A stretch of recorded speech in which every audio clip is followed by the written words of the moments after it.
Bismillah.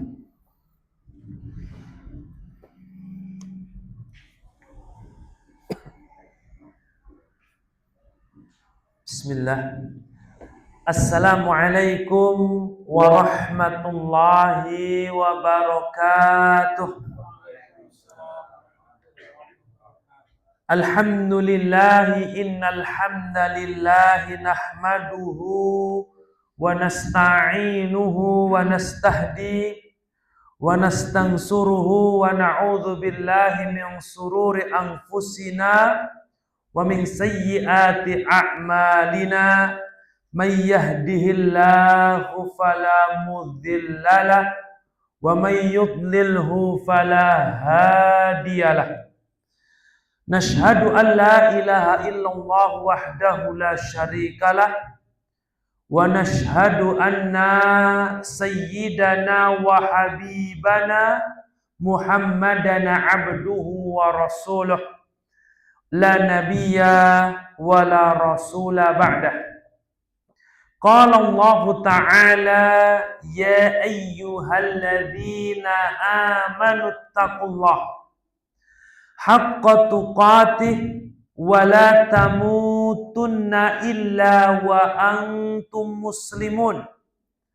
Wa qala Rasulullah sallallahu alaihi wasallam ittaqillaha haitsuma kunta wa atbi'i sayyi'atal hasanata tamhuha wa khaliqin nasa bi khuluqin hasanin, amma ba'd. Jamaah Bapak Ibu yang dirahmati Allah Subhanahu wa taala, marilah kita senantiasa bersyukur kepada Allah karena Allah Subhanahu wa taala masih menjaga iman kita, menjaga semangat kita dengan bukti kita masih semangat untuk hadir melaksanakan sholat berjamaah dan kita semangat untuk hadir bermajelis ilmu.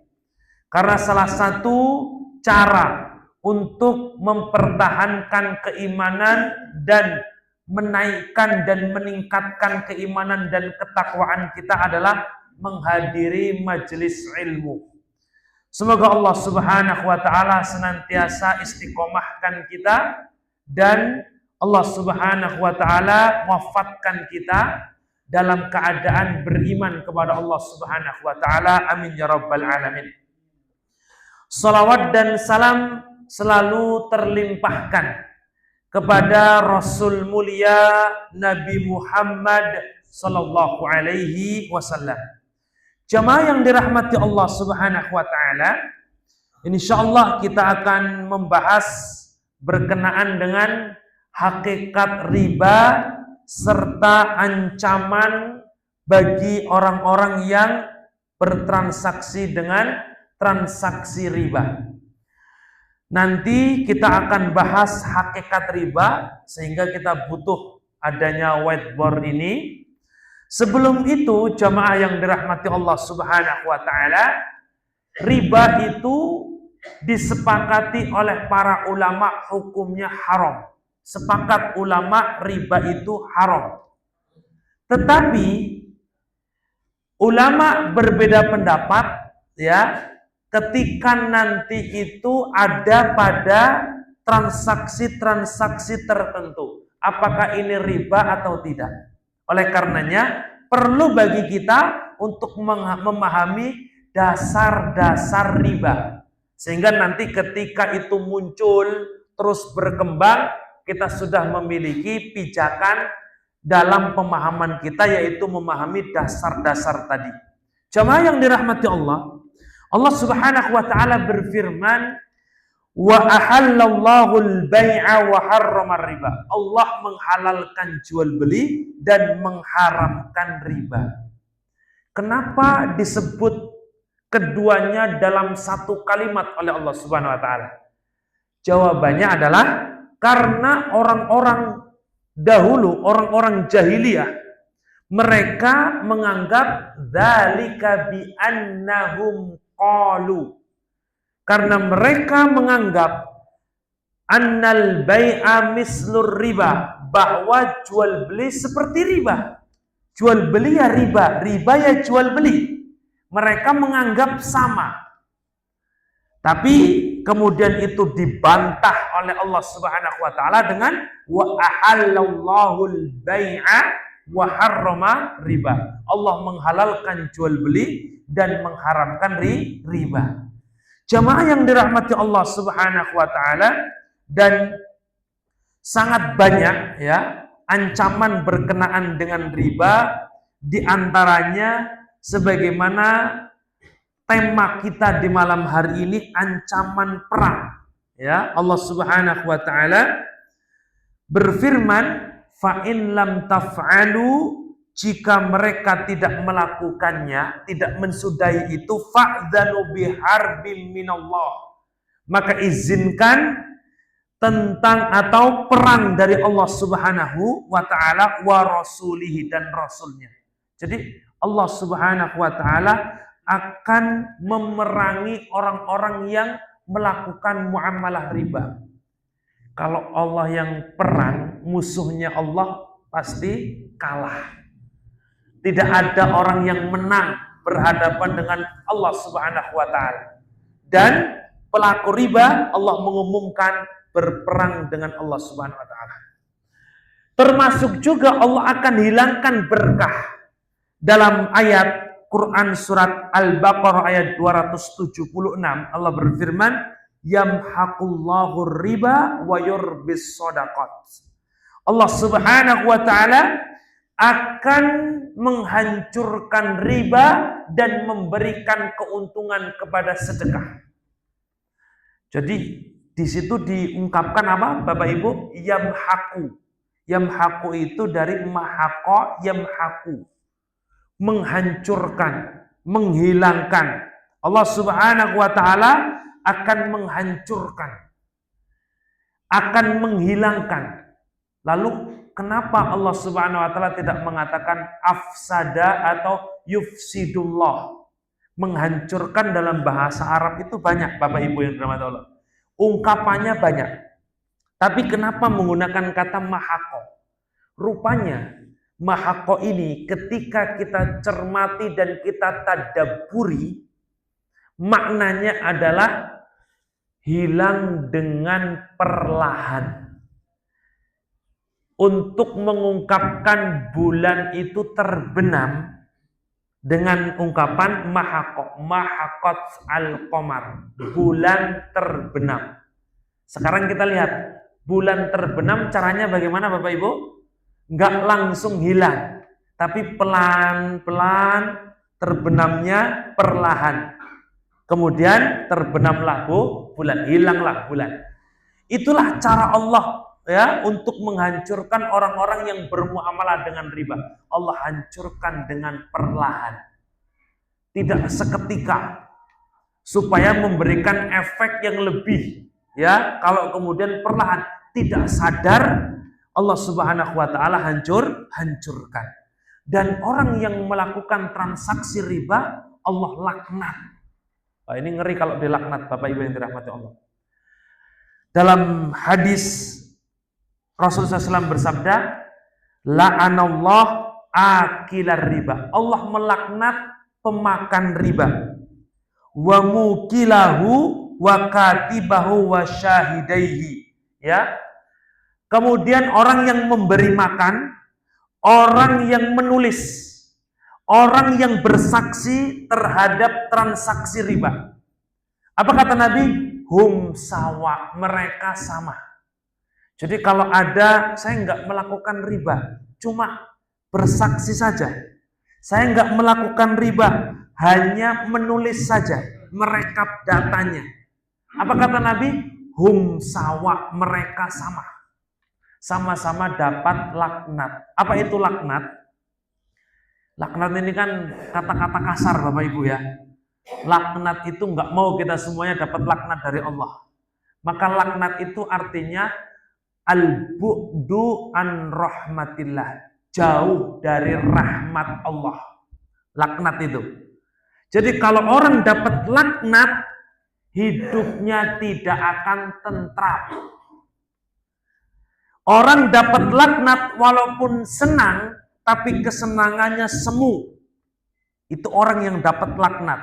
Dan di akhirat, namanya laknat, apa? Jauh dari rahmat Allah. Syarat orang masuk surga adalah dapat rahmat. Kata Rasulullah SAW, la yadkhulul jannah ahadun bi amalihi. Seorang itu tidak masuk surga karena ganti amalnya. Sholat maghrib. Hanya dengan sholat maghrib saja belum bisa memasukkan dia ke surga. Kecuali dengan apa? Dengan rahmat Allah. Jadi sholat maghrib bisa mendatangkan rahmat Allah. Dengan rahmat itu bisa masuk surga. Kalau dengan sholat maghrib saja belum bisa memasukkan ke surga.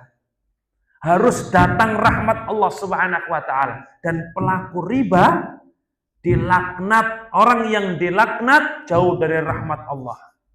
Maka tidak akan tentram hidupnya. Walaupun dengan itu dia bisa mengumpulkan harta yang banyak, tapi tidak mungkin bisa tentram hidupnya. Baik di dunia maupun di akhirat. Jemaah yang dirahmati Allah Subhanahu wa ta'ala. Dan bagaimana dosanya? Tadi kita jelaskan apa yang dia dapatkan di dunia. Sekarang dosanya sebesar apa? Saya bacakan hadis Nabi SAW. Rasul bersabda, karena kita akan segerakan setelah itu kita bahas hakikat riba. Ini muqaddimahnya. Dirhamun riba. Ya'kuluhur rajulu. 1 dirham yang itu berasal dari riba. Dimakan oleh seseorang, ya, ya'kuluhur rajulu wa huwa ya'lam, dia tahu kalau itu riba. Kalau dia nggak ngerti beda lagi. Ya, jadi dia tahu itu riba. Wa huwa ya'lam, itu riba. 1 dirham. Apa 1 dirham, Bapak Ibu yang dirahmati Allah? Merupakan nominal terkecil. Dirham, atasnya dirham, dinar. Kan gitu. Jadi 1 dirham walaupun kecil, tapi itu riba. Dia tahu itu riba. Apa kata Rasul? Rasul lanjutkan, asyaddu min sittatin wasalasina zaniyatan. Lebih besar dosanya daripada berzina dengan 36 pelacur. Kalau ada orang datang ke masjid, ahli ibadah, ahli sholat, orang yang sering hadir di masjid, zina sekali, viral enggak Bapak Ibu? Viral. Aib jelas. Mau ke masjid lagi mungkin malu. Apa kata orang nanti? Ini bukan cuma 1. Tapi berapa kata Rasul? 36. Bahkan kata Rasul lebih besar dan lebih berat dosanya. Lebih berat berarti lebih parah daripada berzina dengan 36 pezina. Waliyadzubillah. Itu dosa riba. Jadi riba nggak ada dispensasi, walaupun kecil nggak ada. Kalau gharar, ini dalam jual beli, itu bisa haram. Jual beli itu hukum asalnya halal Bapak Ibu. Tapi bisa haram jika mengandung 1 riba. Gharar, ketidakjelasan, kedustaan, gambling, perjudian. Mengandung ini, maka jual beli itu jadi haram. Adapun gharar, kalau sedikit masih dimaafkan. Boleh. Dan sedikitnya itu tidak bisa dipisah. Orang kalau jual telur, Bapak Ibu, itu kita beli telur itu dipecah atau sama cangkangnya. Sama cangkangnya. Tapi kan kita nggak bisa pastikan di dalam cangkang ini telurnya masih bagus atau sudah busuk. Kita hanya bisa perkirakan. Oh, karena ini telur baru datang, insya Allah bagus. Pasti nggak, belum tentu. Ini kan berarti nggak jelas. Jual telur bagus atau sudah busuk. Tapi kan nggak mungkin beli telur dipecah. Ini ada unsur ketidakjelasan, tapi karena tidak mungkin dipisah dan unsur ghorornya kecil, maka dimaafkan. Boleh. Tapi untuk riba, kecil, walaupun kecil, tetap dilarang. Lebih parah daripada berzina dengan apa? 36 pezina. Waliyadzubillah. Maka jemaah yang dirahmati Allah Subhanahu wa taala, orang yang melakukan transaksi riba tidak akan pernah nyaman dan tentram hidupnya. Ini ancaman dari Allah, dosanya besar. Jemaah yang dirahmati Allah Subhanahu wa taala, apa hikmah diharamkan riba? Nah, tentu ada hikmahnya. Karena kan orang bermuamalah dengan riba, apalagi punya duit banyak itu, untungnya bisa cepat ya, Bapak Ibu. Minjemin uang sekian, nanti harus mengembalikan lebih daripada itu. Enggak kerja, hanya duduk-duduk saja, tapi uang bisa bertambah. Ini kan enak. Tapi kenapa dilarang di dalam Islam? Pasti ada hikmahnya. Di antara hikmahnya adalah, jamaah yang dirahmati Allah Subhanahu wa taala, itu bisa menimbulkan pertikaian di tengah-tengah kaum muslimin atau di tengah-tengah masyarakat secara luas. Bisa menimbulkan pertikaian. Tapi yang jelas, hikmah yang pertama adalah bahwa itu adalah sesuatu yang diharamkan oleh Allah. Pasti memiliki manfaat. Keharamannya itu pasti ada manfaat kenapa diharamkan. Jemaah yang dirahmati Allah Subhanahu wa taala, ini mukaddimah berkenaan dengan riba. Jadi kita harus hati-hati dalam hal itu supaya berkah harta kita, supaya berkah hidup kita, kehidupan kita menjadi tentram, menjadi tumakninah dan bisa melakukan salat dengan nyaman. Pelaku riba, Bapak Ibu yang dirahmati Allah, bisa jadi kalau salat itu enggak bisa khusyuk. Kenapa demikian? Karena riba itu kan dosa. Dosa sifatnya itu tidak akan mungkin bisa bersatu dengan ketaatan. Kecuali dia bertaubat kepada Allah. Jadi kalau dosanya masih ada, menyatu, salah satunya mesti lebih dominan. Kalau dia belum taubat, berarti ribanya lebih dominan. Sholatnya ada, tapi rohnya nggak ada. Tidak khusyuk ketika melakukan sholat. Jamaah yang dirahmati Allah Subhanahu wa taala, itulah riba. Maka sekarang kita bahas macam-macam riba. Masuk kepada pembahasan kita. Apa itu riba? Riba itu dibagi menjadi 3. Ada riba jahiliyah. Riba jahiliyah itu sebagaimana yang kita pahami, pinjam sekian mengembalikan sekian. Itu riba jahiliyah. Pinjam berapa Pak? Contohnya Bapak Ibu. 10 juta harus mengembalikan 10%. Hutang dan 10% misalkan. Berarti berapa? 1 juta. Berarti jadi 11 juta. Ini contoh. Oh, bunganya atau kecil itunya. Ribanya kecil, 0,5 misalkan. Walaupun 0,5, 0,1 saja itu tetap haram.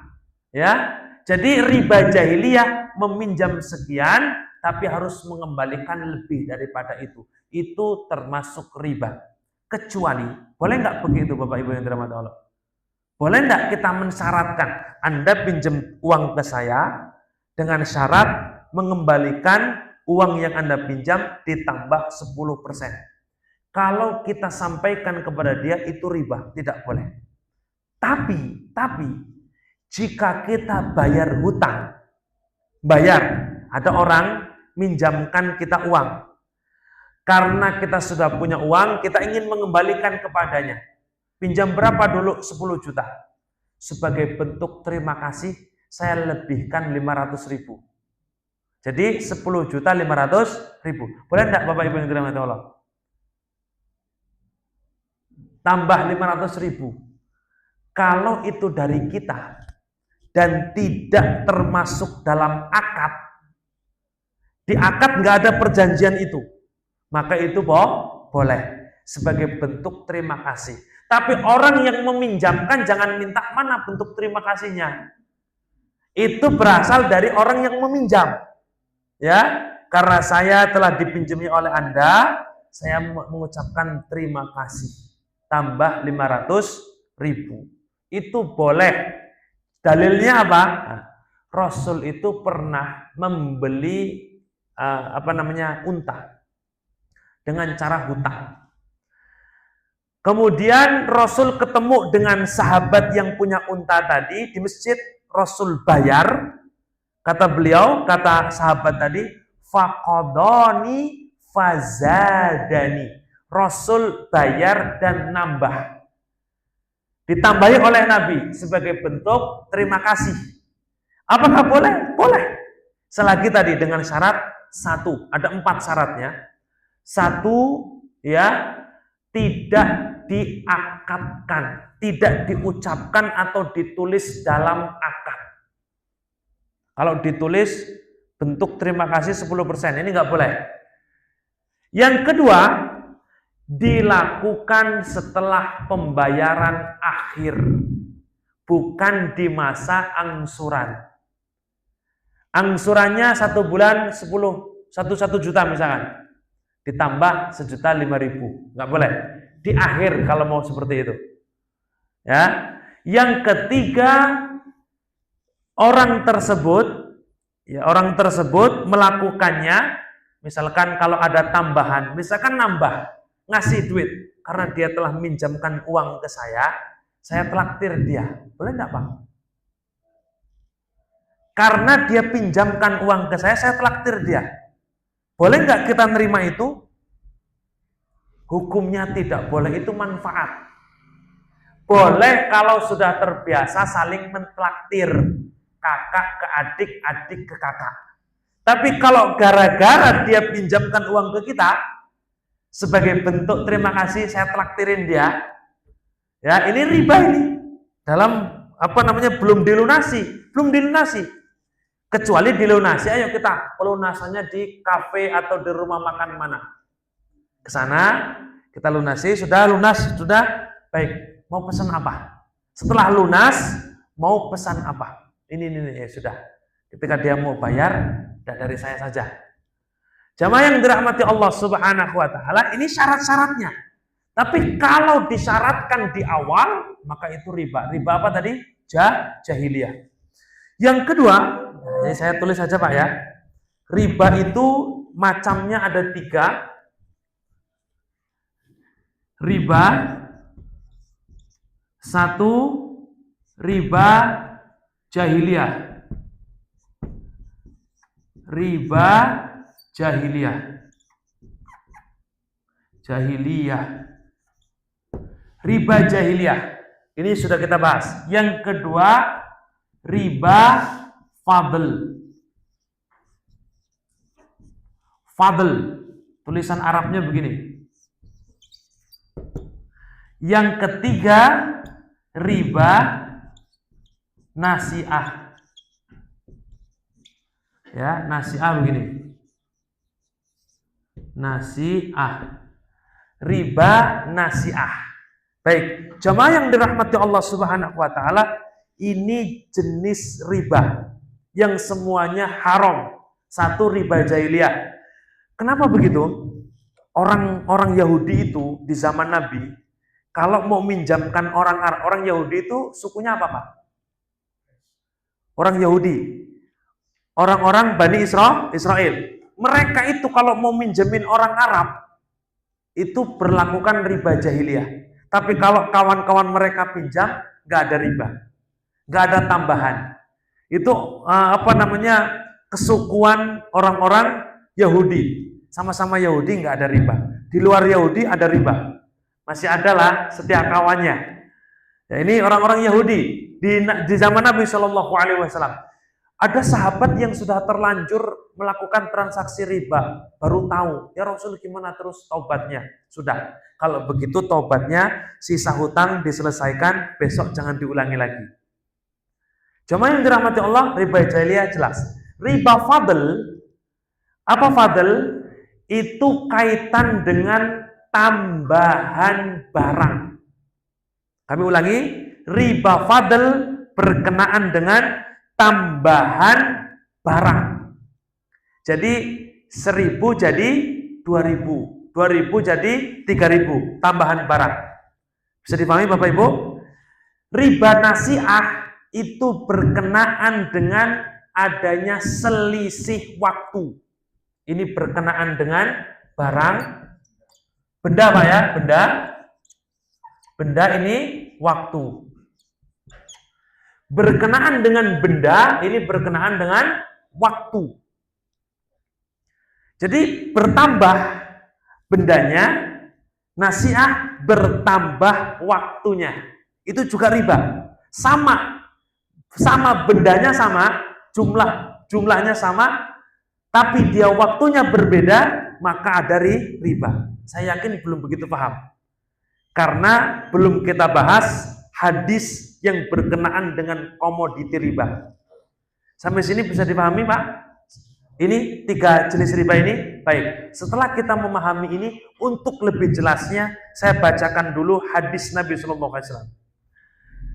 Dalam hadis yang diriwayatkan oleh Abu Sa'id Al-Khudri radhiyallahu ta'ala anhu, anna Rasulullah SAW bahwa Rasul bersabda. Hadis ini diriwayatkan oleh Bukhari dan Muslim. Hadisnya sahih. Apa kata Rasul? Adz-dzahabu bidz-dzahab wal fiddah bil fiddah wal burru bil burri wasyairu bisyairi wat tamru bit tamri wal milhu bil milhi. Artinya, emas dengan emas, perak dengan perak, gandum dengan gandum, jenis gandum bur, jenis gandum syair, ya, kurma dengan kurma, garam dengan garam. Itu apa syaratnya? Harus mislan bimislin, sama berat dan takarannya, yadan biyadin, cash. Mislan bimislin, sama, takarannya sama. Yadan biyadin, cash, berarti berkenaan dengan waktu. Wa idza ikhtalafa hadhil asnaf, jika benda-benda tadi dijual dengan berbeda, emas dengan gandum, gandum dengan kurma dan seterusnya, apa kata Nabi? Fabi'u kaifa syi'tum, jualah terserah kalian. Baik, komoditi riba yang disepakati oleh para ulama ada 6. Nah ini untuk membahas, untuk menjelaskan ini. Saya di sini nggak apa-apa ya. Untuk menjelaskan ini, komoditi riba ada 6. 1, langsung bahasa Indonesia aja Pak ya. Dahab, yaitu emas. Emas. Yang kedua, perak. Adz-dzahab bidz-dzahab wa apa tadi? Fiddah bil fiddah. Yang ketiga, bur syair, gandum. Gandum, ya. Yang keempat, gandum bur dengan gandum syair. Gandum bur. Ini gandum 4, gandum syair.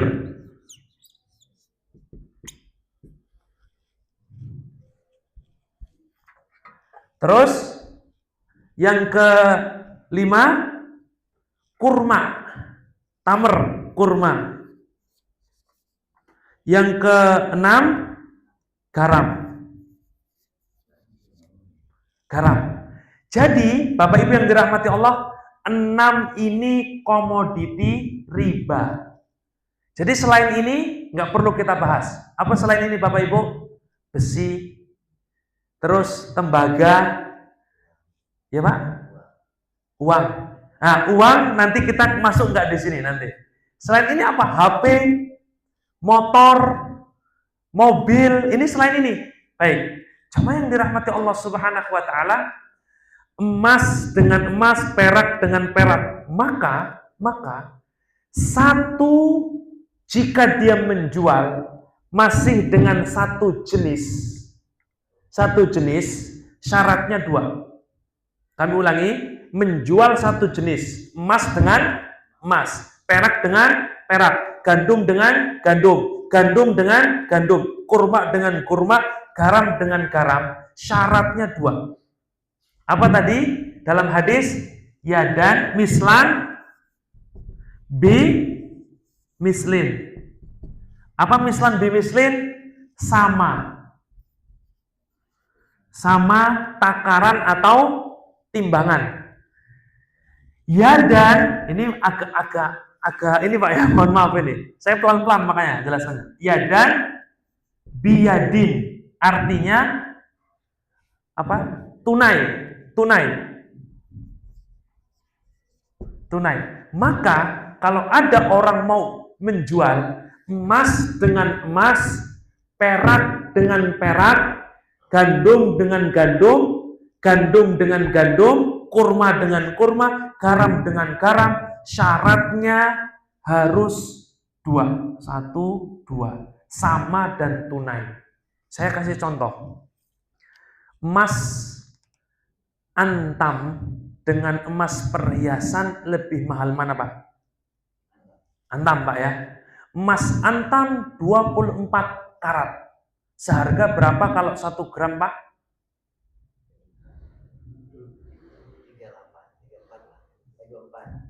24. Udah naik ya, dolar naik nih. 26 lah Pak ya. 226, 2 juta 600. 2,6 lah, gini aja, 2,6. Ini emas antam. Emas perhiasan Pak, 24. 2,4. Ada selisih berapa ratus Bapak Ibu? 200 ribu. 200 ribu selisihnya. Pertanyaannya, boleh nggak orang nukar emas antam dengan emas perhiasan? Saya punya emas, saya punya emas antam, beliau punya emas perhiasan. Ayo kita tukar cash, tapi beliau harus, yang punya perhiasan sama tadi Pak, saya punya antam, beliau perhiasan ya, beliau harus tukar tambahnya berapa? 200 ribu. Pertanyaannya, boleh nggak nambah 200 ribu? Jawabannya tidak. Karena tidak sama. Cash nggak? Tunai, langsung saya kasih ke beliau, tukar langsung kasih. Saya ngasih ke beliau antam, beliau ngasih ke saya perhiasan. Tadi kan tukar emas dengan emas dulu, emas 1 gram, perhiasan 1 gram, tapi harus nambah 200 ribu cash tunai. Syarat kedua terpenuhi. Syarat pertama tidak, ada tambahan 200 ribu. Inilah riba. Solusinya gimana Bapak Ibu? Jual saja antamnya, laku berapa untuk beli perhiasan. Itu solusinya. Muter-muter enggak Bapak Ibu? Enggak ya? Gimana Pak? Karena tadi kan nggak sama ininya kan, perhiasannya sama emas antam kan, sama harus sama. Kan kalau dia mengukur dengan satuan berat, berarti beratnya harus sama. Kalau diukur dengan satuan volume, takaran, berarti takarannya harus sama. Baik, emas dengan emas. Contoh, beli emas. Kita punya kawan kita ini pinter bikin cincin. Kita mau mesen cincin ke dia, ya mesen cincin seberat 5 gram. Ini saya mau pesen cincin 5 gram, udah nggak usah bayar. Tinggal kamu ngirim saja ke saya emas yang beratnya 5 gram, ganti 5 gram aja. Bisa dipahami Pak? Ada kawan saya misalkan di Jawa, dia kerjanya membuat cincin. Apa kalau emas itu dia apa Pak? Disepuh atau jadi ya dibakar lagi jadi cincin kan begitu. Ukurannya kan ada ukuran cincin itu. Ukurannya sekian untuk istri saya misalkan. Lalu dia mengatakan udah nggak perlu bayar. Kamu tinggal ganti saja bahannya. Saya buatkan yang 5 gram beratnya, nanti kamu ngirim ke saya 5 gram. Bisa dipahami, Pak? Kira-kira yang seperti itu boleh atau tidak? Kenapa nggak boleh? Sama-sama 5 gram, tapi tidak tunai. Bisa dipahami, Pak? Bisa dipahami? Baik, ini ada ribanya. Dan ini adalah riba fadl. Jika ada selisih dalam benda, baik takaran maupun berat, masuknya riba fadl. Selisih waktu, masuknya riba nasi'ah. Muter-muter Bapak Ibu? Mudah-mudahan enggak. Kalau masih bingung bisa diputar ulang video kita. Jadi kami ulangi, jika itu selisih bendanya, baik takaran ataupun timbangan, maka dia dikategorikan riba fadl. Kalau selisih waktu dikategorikan riba nasi'ah. Lanjut Pak. Ini emas. Jadi kalau kita paham emas, maka insya Allah perak pun paham. Sama, perak, gandum, kurma, garam. Sama Bapak Ibu yang dirahmati Allah. Garam halus, harganya berapa Pak? 3.000 Pak ya. Sama garam kasar lebih mahal mana? Garam halus. Yang untuk bakso itu, kalau kita makan bakso kan, garam halus lebih mahal daripada garam kasar. Garam halus itu harganya kalau 200 gram lah mungkin Pak ya. 200 gram, 2 ons itu taruhlah 5.000. Garam kasar kalau 200 ons itu kita tulis sini. Halus 5.000 rupiah. Kalau kasar 2.500. Ini sama-sama 2 ons, 200 gram. Pertanyaannya, kalau kita nukar garam 400 gram, berarti 2 bungkus garam kasar dengan garam halus. Harganya sama enggak Bapak Ibu? Sama secara harga. Tapi boleh nggak kita tukar? Kenapa tidak boleh? Karena tidak sama. Apa di situ? Ribanya riba fadl. Ada dalilnya enggak? Di zaman Nabi ada. Jadi sahabat Nabi itu pernah makan kurma yang biasa. Karena mungkin sering dapat mungkin bantuan atau apa biasa. Bosan makan kurma biasa. Ingin sesekali makan kurma yang grade-nya agak tinggi. Mungkin kalau beras ya, dari beras apa ke beras yang lebih mahal. Mereka bosan, harga kurma yang lebih tinggi itu 2 kali lipat dari harga yang kurma biasa. Mereka bertanya ke Nabi ya Rasul, boleh nggak kita menukar kurma 2 kali lipat dengan kurma bagus dari pedagang? Apa kata Nabi? Tidak boleh. Lalu bagaimana? Jual kurma yang nggak bagus itu, kurma biasa, hasil dari penjualan untuk beli kurma yang bagus. Jadi ini dalilnya bahwa sahabat Nabi dilarang untuk melakukan itu. Kenapa demikian? Walaupun tunai, tapi ada selisih berat. Kalau kurma dulu takaran, selisih dari takarannya, bendanya berbeda banyaknya, maka termasuk riba fadl. Sebenarnya Pak ya. Baik, inilah kemudian komoditi riba yang kalau emas satu ini dengan sama tukarnya, maka harus 2 syarat. Sama mislan bimislin, tunai yadan bi yadin. Saya kasih harokat. Mislan. Ini bisa dihapus nggak ini Pak? Mislan bi mislin. yadan biyadin. Mislan bimislin sama yadan biyadin tunai cash. Cuma yang dirahmati Allah Subhanahu wa taala ini kalau satu jenis. Nah, sekarang kalau beda jenis tapi satu macam. Ini satu macam. Ya, ini satu macam, ini satu macam. Ini satu macam, satu macam. Bisa dipahami, Pak? Saya ulangi lagi. Beda jenis tapi satu macam. Ini satu macam. Jenis itu ini jenis. Macam kurma perak, emas dan perak satu macam. Gandum bur dengan gandum sair satu macam. Kurma satu macam. Garam satu macam. Baik. Apa syarat tukar menukar jual beli dengan jenis yang berbeda tapi masih satu macam? Sudah nih, Pak?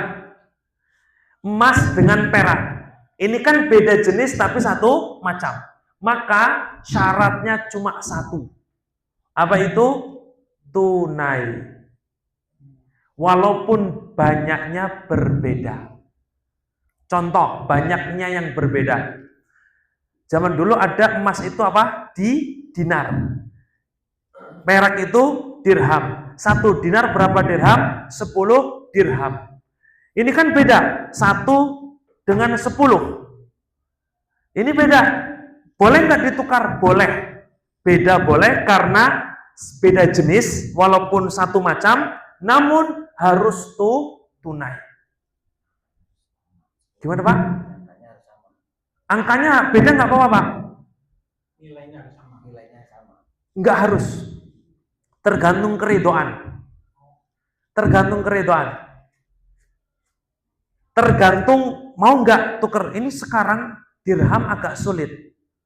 Dirham 1 dinar itu 10 dirham. Tapi saya mau jual ke Anda 1 dinar 15 dirham. Mau enggak?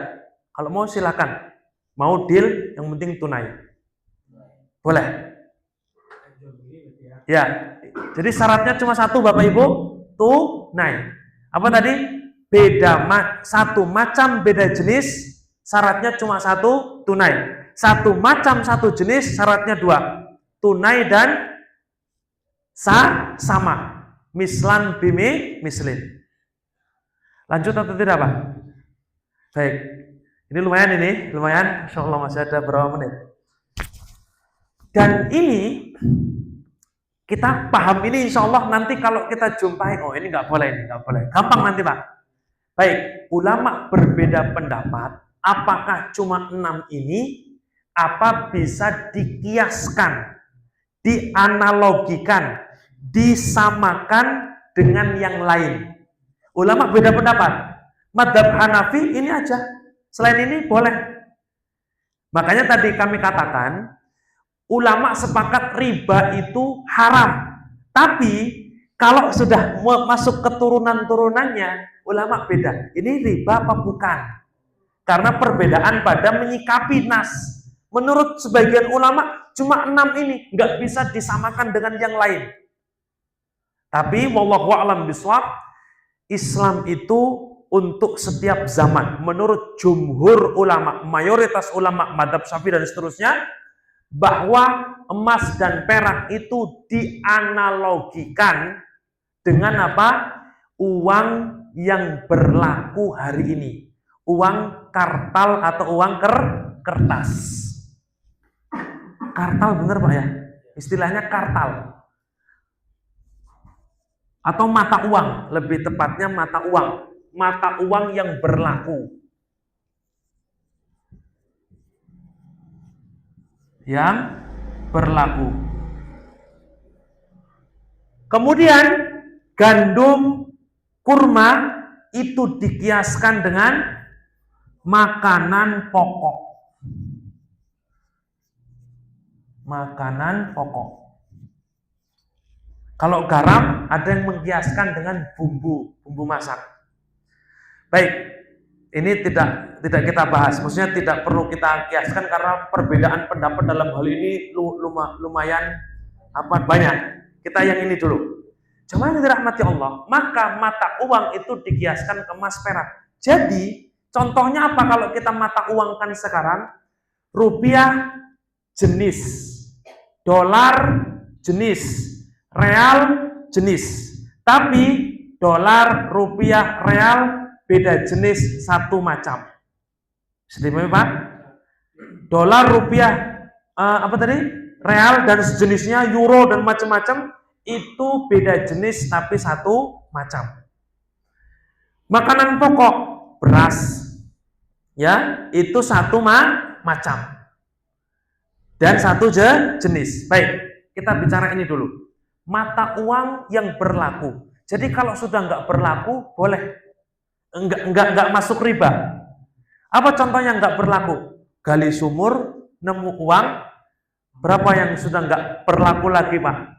Uang zaman dulu yang mungkin hari ini sudah nggak dipakai lagi, tapi rupanya ketika dijual bisa ratusan juta.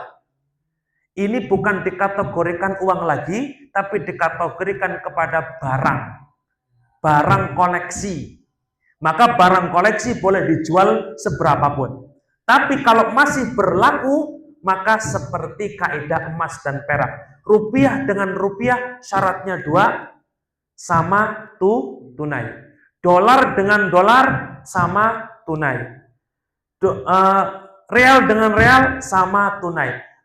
Rupiah dengan dolar syaratnya tunai. Nah ini bahas dolar nanti ke politik. 1 dolar berapa rupiah Pak? 18.000. Contoh. Jadi boleh nggak 1 dolar ditukar 18.000? Boleh, beda kan gitu. Beda, jumlahnya beda. Tapi yang penting tunai. Sudah Bapak Ibu? Nggak boleh kredit. Oh saya bayar dulu setengah. Berapa? 18.000 bagi 2, 9.000. 9.000, nanti 9.000-nya nanti. Tidak boleh begitu. Harus cash, tunai. Bisa dipahami Pak? Maka sering terjadi, mohon maaf, yang mungkin sering berkecimpung di pasar, kalau mau nuker uang, antara uang yang satuan dengan uang pecahan, harus sama tunai. Pak, ada pembeli pertama duitnya 100.000. Dia nggak punya uang receh. Harga barang 20.000. Harus mengembalikan berapa? 80. Pak, bisa nuker nggak? Waduh, nggak ada. Nggak ada uang kecil sama saja. Misalkan.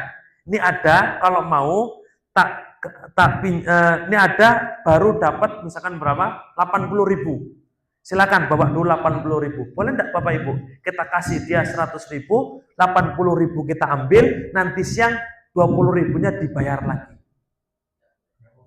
Berarti dia masuk ke mana? Tidak tunai. Jadi bagaimana solusinya? Saya pinjam dulu aja Bu, 80.000. Pinjam 80.000, nanti siang saya kembalikan. 100.000 masih tetap di sini. Itu solusi. Jadi bukan 100.000 kita kasih ke dia, kita bawa dulu 80, 20.000-nya nanti siang. Bukan solusinya, saya pinjam aja dulu Bu, 80.000, nanti siang insya Allah saya akan bayar. Itu solusinya. Kalau dengan bijaknya, misalnya kepercayaan, saya titip dulu 100.000 Bu, nanti saya perlu beli receh, saya ambil dulu. Baik. Nitip uang di dalam Islam itu adalah termasuk hutang. Nitip, jadi nggak ada istilah nitip. Nitip itu kalau kita ngasih uang 100.000, nomor serinya sekian, nanti itu kita ambil, itu 100.000. Baik, berarti kalau seperti itu, termasuk ini sebagai jaminan. 100.000 adalah jaminan, doman. Dia pinjam 80.000, jaminannya 100.000. Namun, jaminan seperti ini khawatir mengelabui riba. Karena kan masih satu jenis. Lebih baik saya bawa dulu, karena saling percaya, insya Allah 80.000 nanti saya bayar. Karena kalau begitu nanti mengelabui riba tadi Pak. Khawatir di situ. Wallahu a'lam bishawab. Lanjut atau? Baik, ini kaitan dengan mata uang. Sama kaidah ini untuk makanan pokok. selesai insya Allah pembahasan tentang riba. Pertanyaannya bisa dipahami Bapak Ibu? Bisa. Pahami ini saja, nanti hal-hal yang kemudian muncul, insya Allah kita mampu untuk mendeteksi ini riba atau tidak. Ini saja 6 komoditi ini. Selain itu nggak ada motor, jual beli motor, tapi harus nambah, tukar tambah, nggak masalah. Motor apa, tukar motor apa, karena motor ini harganya lebih rendah, jadi dia harus nambah sekian, nggak masalah. Karena tidak ada unsur riba kecuali motor itu dilapisi emas. Maka ini masuk ke jual beli emas dan perak. Wallahu taala alam bishawab. Sudah masuk waktu azan, sudah berkumandang suara azan. Kita tutup. Setelah ini gimana, Pak? Cukup saja. Baik. Maksudnya setelah ini pertanyaan atau gimana? Apa cukup saja? Enggak ada pertanyaan. Baik. Jadi setelah ini selesai, mungkin nanti kalau bisa ada diskusi enggak formal ya. Demikian, barakallahu fikum, jazakumullahu khairan katsira. Subhanakallahumma bihamdika asyhadu an la ilaha illa anta astaghfiruka wa atubu ilaik. Wassalamualaikum warahmatullahi wabarakatuh.